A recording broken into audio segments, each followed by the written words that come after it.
আমাদের প্রিয় নবী তখনও পৃথিবীতে ভূমিষ্ঠ হয়নি। সময়টা ছিল তখনকার আরব সমাজ যখন অন্ধকারে ডুবেছিল। সেই সময়টাকে বলা হতো আইয়ামে জাহিলিয়াত যুগ, অর্থাৎ অন্ধকার যুগ। আরব সমাজে তখন আইন কানুন, নীতি নৈতিকতার কোনো বালাই ছিল না। বেহায়াপনা, নোংরামি আর অশ্লীলতায় সমগ্র সমাজ যেন ডুবেছিল। সেই সময় নারীদের কোনো অধিকার ছিল না। নারীদের উপর চলত নানান অত্যাচার ও নির্যাতন।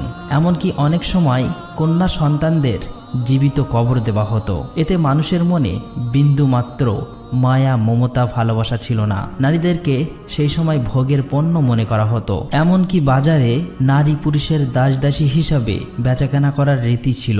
সেই সময় বিভিন্ন প্রান্ত থেকে মুসলিমরা মক্কায় কাবা তোয়াফ করার জন্য আসলেও কাবাঘরের ভিতরে ছিল 360টি মূর্তি। কারণ মক্কায় তখন মুসলিমদের পাশাপাশি খ্রিস্টান, ইহুদি সহ বিভিন্ন গোত্রের মানুষ ব্যবসার জন্য স্থায়ী বা অস্থায়ীভাবে বসবাস করত, যাদের মধ্যে কাফের ও মুশরিকদের সংখ্যা অনেক বেশি হওয়ায় তাদের দাপট ছিল অনেক বেশি।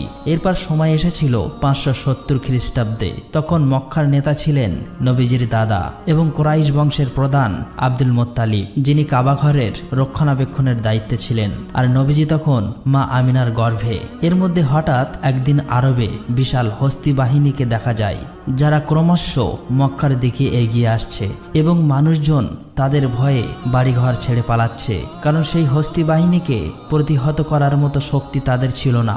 এমনকি ততক্ষণে সেই হস্তি বাহিনী মক্কার অনেকেরই ধরে নির্যাতন করতে শুরু করেছে এবং নবীজির দাদা আব্দুল মুত্তালিবের 200 উট সহ মক্কাবাসীর সমস্ত উট কেড়ে নিয়েছে, যাতে তারা তাদের সাথে লড়াই করতে না পারে। ঠিক তখনই দেখা যায় নবীজির চাচা আবু তালেব এসে আব্দুল মুত্তালিবকে মক্কার পরিস্থিতি সম্পর্কে জানায় এবং বলে, বাবা, আমরা ওই হস্তি বাহিনীর সাথে বিবাদ করে পারবো না, বরং আমরা আত্মসমর্পণ করি। আব্দুল মুত্তালিব তখন তার ছেলে আবু তালেবকে নিয়ে রওনা হয় হস্তি বাহিনীর প্রধানের সাথে দেখা করতে।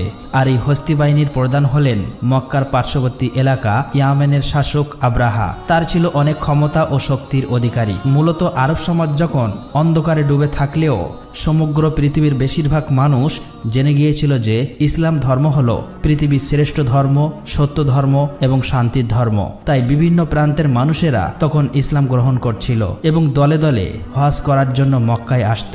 ইসলাম ধর্ম এবং কাবার এতটা গ্রহণযোগ্যতা দেখে আব্রাহা তার ক্ষমতার দাপটে ইয়ামেনের রাজধানী সানাতে হুবাহু কাবার মতো একটি গির্জা তৈরি করে। কারণ আব্রাহা চেয়েছিল মানুষ খ্রিস্টান ধর্ম গ্রহণ করুক এবং তার তৈরি গির্জাতে বেশি বেশি আসুক। কিন্তু আব্রাহা যখন দেখে যে তার